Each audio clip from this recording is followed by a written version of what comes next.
Welcome back दोस्तों। आज की कहानी का शीर्षक है चींटी और घमंडी हाथी। ये कहानी आपने शायद पहले भी सुनी होगी। आज मैं इसको अपनी अंदाज में आपको सुनाना चाहती हूँ।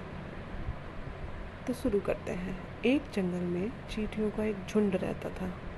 उसकी रानी बहुत ही मेहनती थी, बहुत काम करती थी और वो सारी चींटियाँ भी बहुत ही ज़्यादा मेहनती थी। वो सुबह शाम अपनी टोली का ध्यान रखती, सबको खाना एक साथ इकट्ठा करके और अपने घर में जमा करती थी। वहाँ पर एक हाथी भी था जो बहुत ही घमंडी था। वो सबको बहुत परेशान करता रहता था। वो कभी नाले का पानी अपने सूंड में भर के सभी जानवरों को छिड़कता, तो कभी अपने पैरों तले जानवरों को कुचल देता, चींटियों को कुचल देता था। तो सब लोग उससे बहुत ही ज़्यादा परेशान थे। एक बार चींटी रानी ने हिम्मत करके हाथी से पूछ ही लिया कि आप सबको इतना परेशान क्यों करते हो, ये अच्छी बात नहीं होती है। तो हाथी बोला, मैं तो परेशान करूँगा, मेरा इतना बड़ा शरीर है, तुम क्या कर लोगी?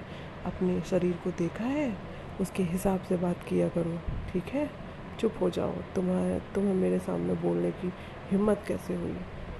चींटी को बहुत बुरा लगा और वो बोली, मैं इसे सबक जरूर सिखाऊंगी, और चुपचाप झाड़ियों में छुप गई। तभी हाथी वहाँ पे आराम करने आया।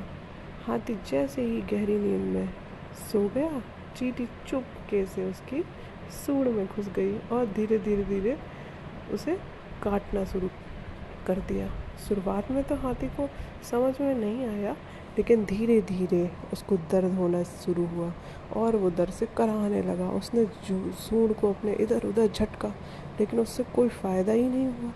चींटी उसे काटती ही रही और वो दर्द से एकदम चिल्ला पड़ा, बहुत तेज़ से चीखा।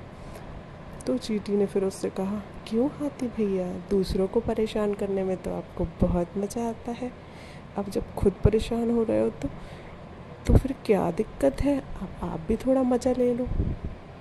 हाथी बोला चींटी से, नहीं नहीं, मुझे माफ़ कर दो, मैं अब किसी को परेशान नहीं करूँगा, मुझे जाने दो, प्लीज़ मुझे छोड़ दो। चींटी ने कहा, पहले तुम मुझे प्रॉमिस करो कि तुम अब किसी को परेशान नहीं करोगे। तो हाथी ने कहा, मुझे समझ में आ गया है, तुमने मुझे जीवन की सबसे बड़ी सीख दी है कि कभी किसी को परेशान नहीं करना चाहिए और अपने से छोटे को कमज़ोर नहीं समझना चाहिए। मैंने तुम्हें छोटा कहा, कमज़ोर कहा, उसके लिए मुझे माफ़ कर दो। आज मुझे तुम्हारी ताकत का पता चल गया है, मैं अब किसी से झगड़ा नहीं करूँगा, सबके साथ मिलजुल कर रहूँगा। चींटी ने उस पर दया कर दी और उसे छोड़ दिया और बाहर आ गई। फिर उसने कहा कि ठीक है, अब हमारे साथ मिलजुल कर रहना और कभी किसी को परेशान नहीं करना। हाथी ने हामी भरते हुए अपनी गर्दन हिलाई और चुपचाप बैठ गया। तो इससे हमें क्या सीख मिलती है कि घमंडी का सर सदा नीचे होता है। कभी किसी को कमज़ोर और छोटा ना समझे, दूसरे के दर्द व तकलीफ़ को समझ ना ही जीने का सही तरीका है, उनका कभी मजाक नहीं उड़ाना चाहिए।